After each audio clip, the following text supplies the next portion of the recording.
سلام كما يتنحوتات تواتن كبراتن تخطاتل تدبي تي في نسعى زدالنا لكم حصرتن واناون زينات هاتجنا لكم قريبنا لنا كتكتاتلنا عدمنايو بكندي عرستنت بتاتهم كنفلم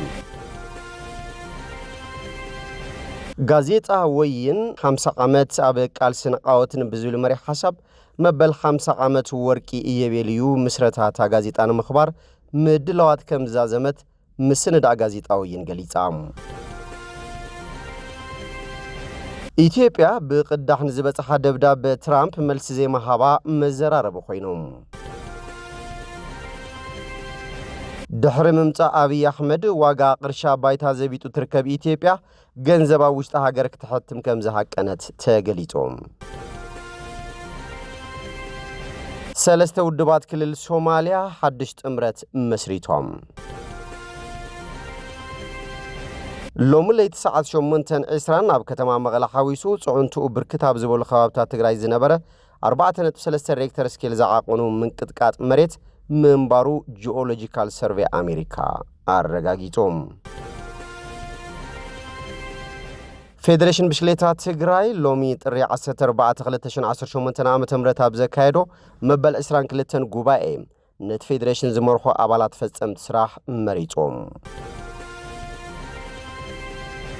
ሀገራት $1 ቢሊዮን ከፊለን አባል ዝኾናሉ ቦርድ ሰላም ትራምፕ አላው ኮይኑ ናብ ዝርዝሩ ሰይርና ለና ምሳሌታው ዜናታት ቢንያም ሐድሽ ሰናይም ክትታል ጋዜጣ ወይን 50 ዓመት ኣብ ቃልስና ዓወትን ብዙል መሪ ሐሳብ መበል 50 ዓመት ወርቂ እየቤልዩ ምስረታታ ጋዜጣን መኽባር ምድላዋት ከም ዛዘመት ምስንዳ ጋዜጣ ወይን ገሊጻም ዋና ዳይሬክተር ምስንዳ ጋዜጣ ወይን አይተት ወልደ ብርሃን ተኽሉ ሎሚን ጋዜጠኛታት ኣብዛሃብዎ መግለጺ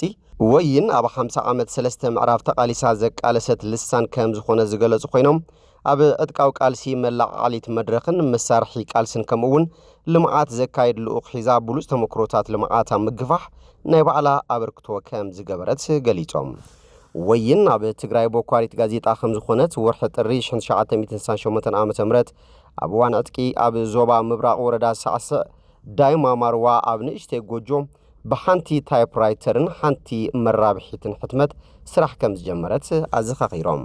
ወይን ካብቲ ምስረት ክሳብ 1972 ዓመተ ምህረት ልሳን ሕወሓት ኮይና ተቃሊሳ ዘቃለሰት ከም ዝኾነትን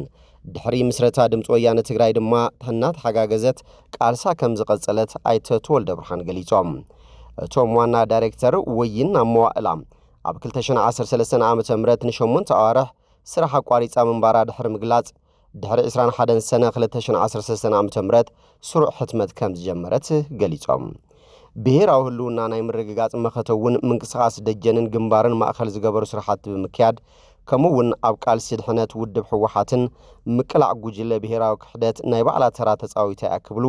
ኣይተት ወልደ ብርሃን ገሊጾም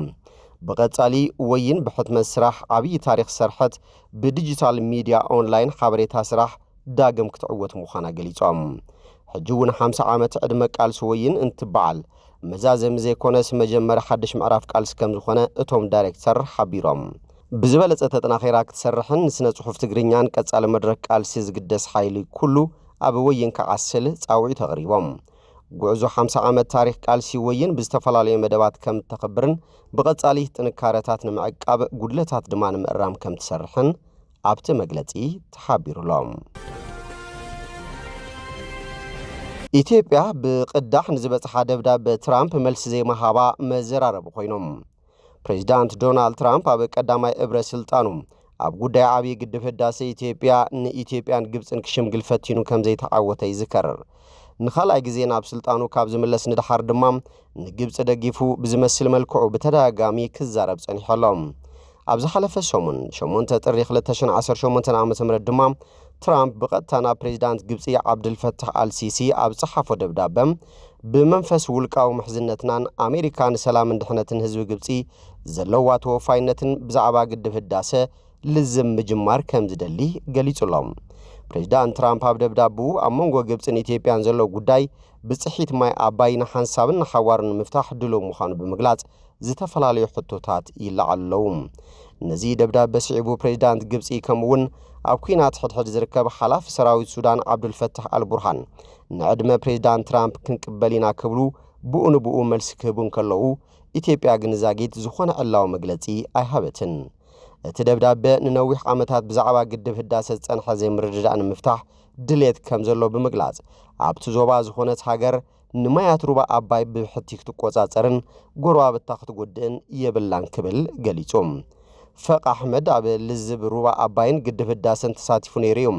ኣብዚ እዋን ኣመኻሪ ልምዓት ሃብቲ ማይን ስግረ ደቡባዊ ሩባታትን ሃይድሮ ዲፕሎማሲን ኮይኑ ይሰርሕ ኣሎ ብዛዕባ ደብዳቤ ትራምፕን ኣብ ውሽጡ ዘለዉ ጉዳያትን ድማ ምስ ቢቢሲ ጻንሒት ገይሩ እዩ ኣይተፈቅ ኣሕመድ ትራምፕ ዝመረጾም ቃላትን መግለጽታትን ክረአ ከሎም ንግብጺ ኣዝዩ ወገናውነት ዘለዎ ምዃኑን እቲ ደብዳቤን መስርሕ ድርድርን ንረብሓ ግብጺ ንምዕዋት ዝዓለመ እዩ ክብል ገሊጹ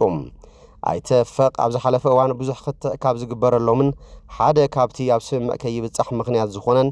ኢትዮጵያ ካብቲ ግድብ ሓይሊ ኤሌክትሪክ ንምፍራይ እምበር ነቲ ማይ ናይ ምጥቃም መሰላፍሉጦ ዘይመሃብ ምዃኑ ኣዘኻኺሩ ብፍላይ ኣብ እዋን ድርቂ ኢትዮጵያ ነቲ ማይ ክትለቅቕ ኣለዋ ዝብል መልእኽቲ ኣብቲ ደብዳቤ ኣሎ ትራምፕ ኣብ ቀዳማይ ኤብረ ስልጣኑ ኣሜሪካን ባንኪ ዓለምን ተኸታታሊ ልዝባት ከም ዘካየዱ ይዝከር እንተኾነ ኣብ መወዳእታ ደቂቕ ስምምዕ ክብጽሕን ክፍረምን ትጽቢት ኣብ ዝተገበረሉ እዋን እቲ ጉዳይ ዕልባት ከይረኸበ ተሪፉ ኢትዮጵያ ነቲ ቅድሚ 6 ዓመት ዝቐረበ ስምምዕ ዘይተቐበለቶ ንመጻኢ ሩባ ኣባይ ናይ ምጥቃም መሰል ስለ ዝኸልይ ክብል ኣይተፈቅ ኣሕመድ ይዝክር ኣብዚ ግዜ እውን ግብጽን ሱዳንን እቲ ብተደጋጋሚ ዝሓተኦ ቀያዲ ስምምዕ ክፍረም ክጠልባየን ዝብል እምነት ኣለዎም ዶናልድ ትራምፕ ከይተረፈ እቲ ኣብ 2019 2020 ኣቋጽራ ፈረንጂ ዝተቋረጸ ስምምዕ ሰነድ ክቐርብን ክፍረምን ክጠልብ እዩ እንተኾነ ኢትዮጵያ ኣብቲ ሰነድ ዝነጸገቶ ክፍሊ ምምላእ ማይን ዓመታዊ ምውፃእ ማይን ዝምልከት ብጽሒት ማይ ግብጽን ሱዳንን ኣፍልጦ ክትህብ ዘገድዱ ተሓቢኦም ዝኣተዉ ሓረጋት ዝሓዘ እዩ ክብል ኣይተፈቅ ይዛረብ ትራምፕ ኣብቲ ሃገራዊ መረጻ ኣሜሪካ ተሳዒሩ ካብ ዋይት ሃውስ ምስ ወፀ ብሕብረት ኣፍሪቃን ሕቡራት ኢማራት ዓረብን ዝተገበረ ካልእ ዙር ፈተነ ልዝብ ውፅኢት ከምጽእ ይከኣለን ሎሚ ድሕሪ 4 ዓመት ትራምፕ ናብ ስልጣን ኣብ ዝተመለሰሉ እዋን ግብጺ ሱዳንን ኣሜሪካን ነቲ ቅድሚ ዓመታት ከይተፈረመ ዝተረፈ ሰነድ ክፍረም ብምግባር ዕላማ ንምዕዋት ይጸራ ከም ዘለዋ ኣይተፈቅ ይኣምን እቲ ትራምፕ ዘቕረቦ ኣማራጺ ፈታኒ ክኸውን ከም ዝኽእልን ነዚ ድማ ኢትዮጵያ ጥንቃቐ ክትገብር ከም ዘድልያን እዩ ዘተሓሳስብ ከምዚ ዝበለ ስምምዕ ምፍራም ንሃገራዊ ረብሓታት ዝጎድዩ ዘይምልዛብ እውን ካብ ኣሜሪካ ርኡይ ጸቕጢ ከስዕብ ይኽእል ኢሎም ትራምፕ ቅድሚ ኩነት ኣቐሚጡ እዚ ግበር ወይ ተቐበል ክብል ይኽእል እዩ እንተዘይኮይኑ ካልእ ስጉምትታትን ጸቕጥን ክወስድ ይብል ኣይተፈቅ እዚ ንኢትዮጵያ እውን ጸገም ስለ ዝኾነ መንግስቲ ንነገራት ብጥንቃቐ ክሕዞን ብጥበብን ብልሓትን ክምልስን ማዕዳ ኣቕሪቦም ድሕሪ ምምጻእ ኣብይ ኣሕመድ ዋጋ ቅርሻ ባይታ ዘቢጡ ትርከብ ኢትዮጵያ ገንዘብ ኣብ ውሽጢ ሃገር ክትሕትም ከም ዝሃቀነት ተገሊጾም ኢትዮጵያ ፋይናንሳዊ ናጽነትን ንነዊሕ እዋን ዝጸንሐ ምርግጋእን ንምሕያል ዝዓለመ ዓብዪ ቁጠባዊ ለውጢ ከም ዘካየደት ኣፍሊጣ ቀዳማይ ሚኒስትር ኢትዮጵያ ኣብይ ኣሕመድ ኢትዮጵያ ካብ ምርኮሳት ትካላት ወፃኢ ሃገራት ወፂያ ኣብ ውሽጢ ኢትዮጵያ ናይ ገዛእ ርእሳ ብር ምሕታም ክትጅምር መደብ ከም ዘለዋ ኣፍሊጡሎም ኣብይ ኣብ ዋዕላ ፋይናንስ ንቅድሚት ኢትዮጵያ 2029 እዩ ብዛዕባ ተበግሶ ገሊጾም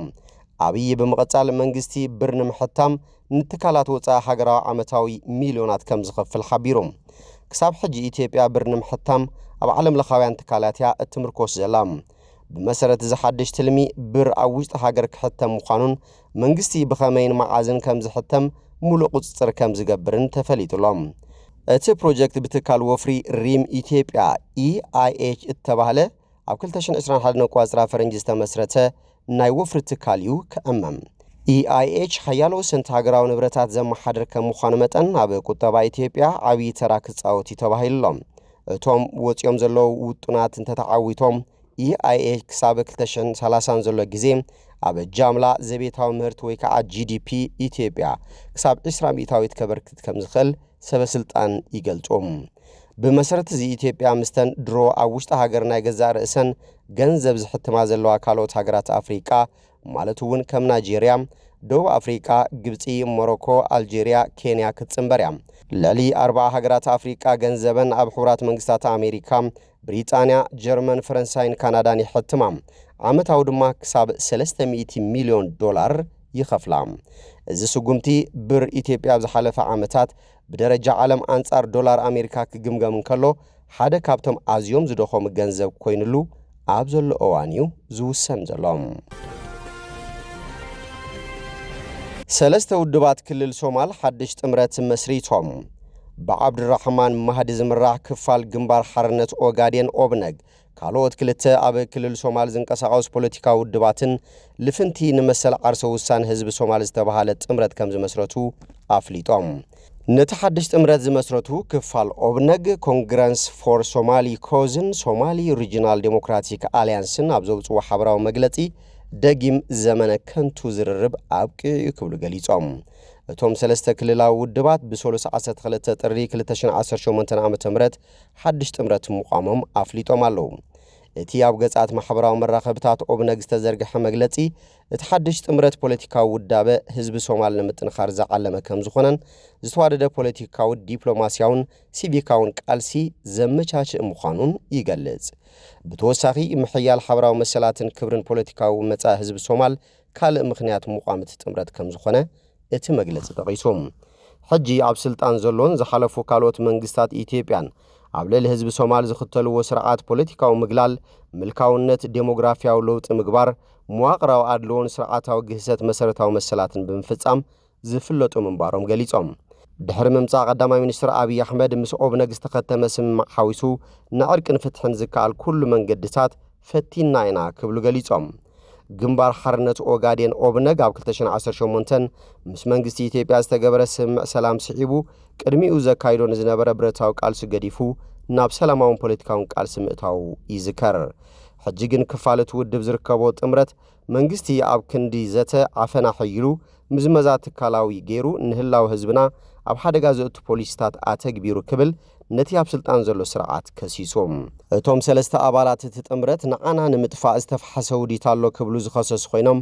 ድሕሪ ሕጂ ስቒሎም ክሓልፍዎ ከም ዘይኽእሉ ገሊጾም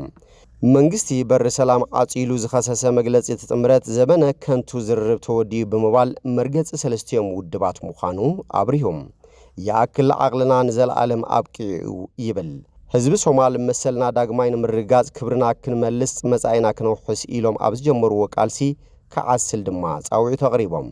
ብጀካዚ ምስ ኩሎም ንጭቆና ዝቃለሱ ኣብ መትከል ዝተመስረተ ሽርክነት ከም ዝምስርቱ እውን ኣፍሊጦም እዮም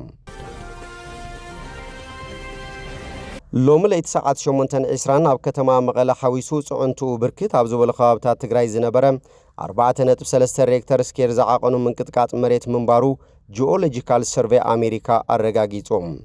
ከም ሓበሬታ ጂኦሎጂካል ሰርቬይ ኣሜሪካ ማእኸል እቲ ምንቅጥቃጥ ካብ መቐለ ብኣንፈት ሰሜናዊ ምብራቕ 56 ኪሎ ሜትሮ ርሕቐት ኣብ ዝርከብ ከባቢ ኮይኑ ዓምቆቱ 10 ኪሎ ሜትሮ ዝኾነ ጽልውኡ ኣብ ብርክት ዝበሉ ከባብታት ትግራይ ዝተሰምዐ 4.3 ሬክተር ስኬል ዝዓቐኑ ምንቅጥቃጥ መሬት ከም ዝነበረ ኣብ 20 ማእከላት መመዝገቢ ምንቅጥቃጥ መሬታ ከም ዝተረጋገጸ ሓቢሩሎም ብተደጋጋሚ ሰሙያት ዓውዲ ከም ዝምዕድዎ ሕብረተሰብ ተማሳሊ ኩነት ከጋጥም ከሎ ካብ ተቐጻጸልቲ ነገራትን ሓውን ክርሕቕ ኣብ ምንቅስቓስ ዝህሉ መኻይን ጉዕዞኦም ጠጠው ከብሉ መስትያት ካብ ዝበዝሖም ህንጻታት ክወጹን ካልኦት ጥንቃቐታትን ክገብሩ ምዒዶም ኣለዉ ፌደሬሽን ብሽክሌታ ትግራይ ሎሚ ጥሪ 14 2018 ዓ.ም ኣብ ዘካየዶ መበል 22 ጉባኤ ነቲ ፌደሬሽን ዝመርሑ ኣባላት ፈጸምቲ ስራሕ መሪጾም ብመሰረት እዚ ኣይተ ዘርኡ ገብረ ሊባኖስ ዶክተር ሃንሳ ተስፋይ ኣይተ ጎይቶኦም ተስፋይ ወይዘሮ ኣበባ ዓለም ኣይተ ክፍለ ኣረጋይ ኣይተ ጌዲዮን ገብረ ተኽለ ብምዃን ድማ ተመሪጾም ኣለዉ ነቲ ፌደሬሽን ብፕሬዝዳንትነት ክመርሑ ዝጸንሑ መምህር ኣሰፋ ገብረ ስላሰን ኣብ ዝተፈላለዩ ደረጃ ክሰርሑ ዝጸንሑ ኣይተ ንጉስ ግርማይ ኣይተ ፀሃየ ኣደም ኣይተ ፍስሃየ ኣለማዮ ንዘበርከትዎ ስራሕ ብምስጋን ወረቐት ምስክር ብምሓብ መሰነይታ ተገይረሎም ሃገራት $1 ቢልዮን ከፊለን ኣባል ዝኾናሉ ቦርድ ሰላም ትራምፕ ዕላው ኮይኖም سعود عرب تركن جبتن نبت بريزيدنت دونالد ترامب زود بازلو بورد سلام كتنبرا مخانن أرجعيتن إسرائيل ون برو وقت حوسه مخانا بوجعي أرجعيت علام برو بعجامشت ترامب روسيا ومزنو فلاديمير بوتين ون نبت بورد نختنبر تسمامع قبل تزاريبهم انتخانات بريزيدنت هاجرو نتزقرب العدمة تصنعهم هاللاعيو تزاريبو زلام تی بورد مجمرتا اتنخلت عامتات ኣብ ጋዛ ዝተኻየደ ኩናት እስራኤልን ሐማስን ደውን ምባልን ዳግመ ህንጸት ጋዛን ምክታልን ዝብል ዓላማ ከም ዝህልወዩ ክግለጽ ጸኒሖም ኣብቲ እዋን ፕሬዚዳንት ዶናልድ ትራምፕ ዘንቀሎ ውጥን ሰላም ቃዛ ብውድብ ሕብራት ሃገራት ድጋፍ ዝረኸበ ምንባሩ ይዝከር። ኣካል ናይቲ ውጥን ሰላም ዝኾነ ሓድሽ ዓለማዊ ስግግር ግን ከካትዕ ጸኒሕሎም። ቀዳማይ ሚኒስትር ዓባይ ብሪጣንያ ነበር ቶኒ ብሌር ዝርከብዎም ውልቀ ሰባት ኣባላት ፈጻሚ ስራሕ እቲ ቦርድ ሰላም ምዃኖም ይንገራሎም። ቶኒ ብሌር ነቲ ኣብ 2003 ኣብ ልዕሊ ኢራቅ ዝተፈጸመ ወራር ኣሜሪካ ደጊፉ ተባሂሉ እዩ ዝኽሰስ። ኣብቲ ቦርድ ፍልስጤማውያን የለውን። ቋሚ ኣባል ቦርድ ምዃን ዘድሊ $1 ቢልዮን ድማ ዓብዪ ሕቶን ክትዕን የልዕል። ሕብራት ሃገራት ኣብቲ ቦርድ ዘለዎ ግደውን የዘራረበሎም። ብዙሓት መራሕቲ ኣባላት እቲ ቦርድ ንኾኑ ዝሓትት ደብዳቤ ተላኢኹሎም ኣሎም። ካብ መንጎ እዚኣቶም ቀዳማይ ሚኒስትር ኣውስትራልያ አንቶኒ ኣልባነስ፣ ፕሬዚዳንት ብራዚል ሉዊስ ኢናሲዮ ሉላ ዳ ሲልቫ፣ ፕሬዚዳንት ቆጵሮስ ኒኮስ ክሪስቶዱሊደስ፣ ፕሬዚዳንት ግብፂ ዓብድልፈታሕ አልሲሲ፣ ኮሚሽነር ሕብረት ኤውሮፓ ኤርሱላ ፎን ደር ሌን፣ ቀዳማይ ሚኒስትር ግሪክ ክሪያኮስ ሞትሶታኪስ፣ ቀዳማይ ሚኒስትር ህንዲ ናሬንድራ ሞዲ፣ ሚኒስትር ዮርዳኖስ ጃፋር ሐሰን፣ ፕሬዚዳንት ፓኪስታን አሲፍ አሊ ዛርዳሪ፣ ቀዳማይ ፕሬዚዳንት ፖላንድ ካሮል ናውሮት፣ ፕሬዚዳንት ሩሲያ ቭላዲሚር ፑቲን፣ ፕሬዚዳንት ቱርኪ ረሲብ ጠይብ ኤርዶጋን፣ ቀዳማይ ሚኒስትር ዓባይ ብሪጣንያ ሰር ኬር ስታርመርን ቀዳማይ ሚኒስትር ኒውዚላንድ ክሪስቶፈር ሉክሰንን እውን እቲ ዕድመ ከም ዝበጽሖም ይፍለጥ። ንሱ እቲ ጉዳይ ክሓስበሉ ምዃኑ እዩ ገሊጹ ዘሎ። ሚኒስትር ጉዳያት ወጻኢ ታይላንድ እውን ዝርዝር ናይቲ ዕድመ ይምርምር ከም ዘሎ ገሊጾም። እምበር ከስፍትዋትን ክቡራትን ተኸታተልቲ ደደቢት ቲቪ ነሰዓ ዘዳልናልኩም ዜናታት ነዚኦም ይመስሉ። ስለ ትምክታልኩም ነመስግን። ብኻልኦት ክሳብ ንራኸብ ሰሰናይ ንኣኹም።